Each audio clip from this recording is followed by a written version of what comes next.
Halo, selamat datang di kelas menulis cerita, menulis fiksi. Nah, dalam membentuk cerita kita perlu membangun opini. Ada 3 klaim atau bentuk yang bisa digunakan agar opini kita memiliki posisi yang kuat. Ini aku ambil dari Maxscript ya. Jadi yang pertama disebut dengan value claim, yaitu formulasi yang menyatakan bahwa suatu yang baik atau buruk atau bahkan lebih baik dari hal-hal lainnya.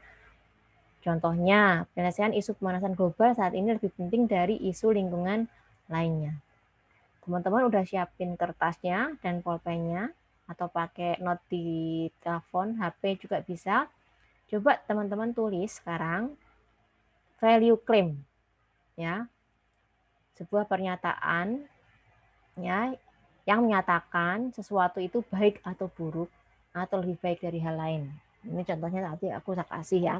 Saat ini mungkin di kepala teman-teman udah ada suatu konsepsi, ada sebuah opini ya atau pendapat di dalam kepala teman-teman mengenai sesuatu hal. Boleh temanya apa aja terserah. Paling gampang itu adalah sesuatu yang meresahkan kita akhir-akhir ini. Sesuatu yang mungkin kita alami langsung atau kita dengar ya. Tulis aja di situ. Jadi menurut teman-teman apa sih yang penting? Ya. Apa yang baik? Nah, apa yang bernilai gitu ya. Value itu kan nilai. Nah, lanjut tentu ada truth claim, yaitu pernyataan yang berkaitan apakah hal ini menjelaskan sesuatu atau tidak. Misalnya contoh tadi tentang perubahan iklim kan 11% populasi dunia rentan terhadap perubahan iklim yang ekstrim. Jadi klaim kebenaran. Ini menjelaskan sesuatu atau enggak. Kalau tadi itu mengandung value atau enggak, itu mengandung kebenaran apa enggak. Ya, dari opini itu. Terus ada namanya policy claim, yaitu pernyataan yang menyatakan kondisi tertentu wajib ada atau tidak ada, boleh dilakukan atau tidak boleh dilakukan. Contohnya, sebaiknya anak muda dilibatkan dalam usaha penanganan pemanasan global. Teman-teman juga tulis di sini policy claim ya. Kita ambil dari yang pertama tadi, value claim-nya apa, truth claim-nya apa, policy claim-nya apa. Nah, selanjutnya menentukan dampak terhadap audiens. Percakapan apa yang ingin dibangun ya. Misalnya tadi kita udah menentukan bahwa yang paling penting saat ini adalah tentang pemanasan global. Nah, value claim-nya. Terus truth claim-nya itu kita dapat dari referensi ya. Misalnya 11% itu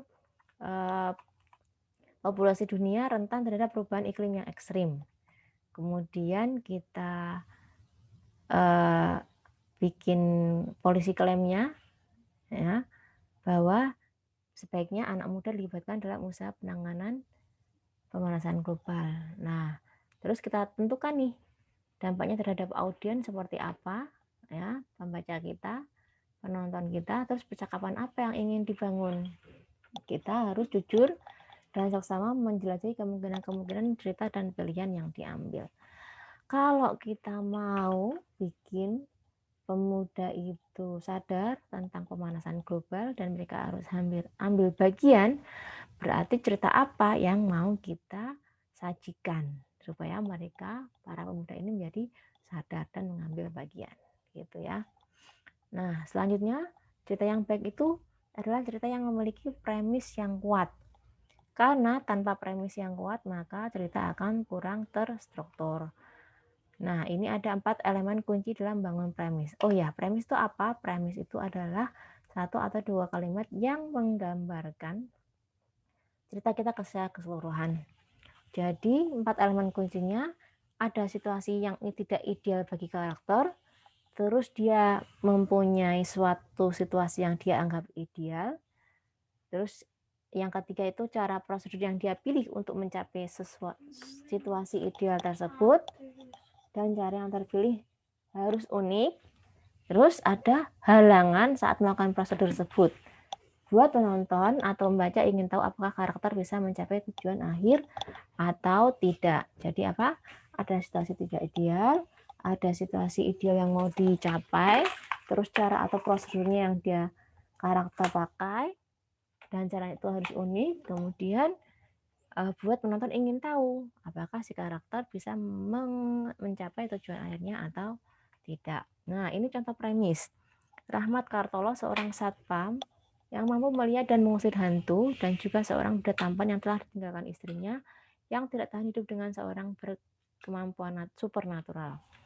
Rahmat Kartolo ingin putrinya menganggap dia sebagai seorang ayah yang baik dengan cara mempertemukan putrinya dengan arwah sahabatnya agar bisa mengucapkan perpisahan. Namun, dia mengalami kesulitan saat memanggil arwah sahabat anaknya karena sesosok tokoh arwah jahat ingin meneror manusia justru dipanggil oleh ritual yang digunakannya. Jadi ada karakter, kemudian dia punya latar belakang, dia punya tujuan yang ingin dia capai, ya, dia punya situasi ideal tadi itu, dia punya cara untuk mencapai tujuannya itu, tetapi kemudian dia terhalang sesuatu. Nah, terus si pembaca atau penonton jadi ingin tahu nih, apakah dia akan berhasil atau tidak mencapai tujuannya itu.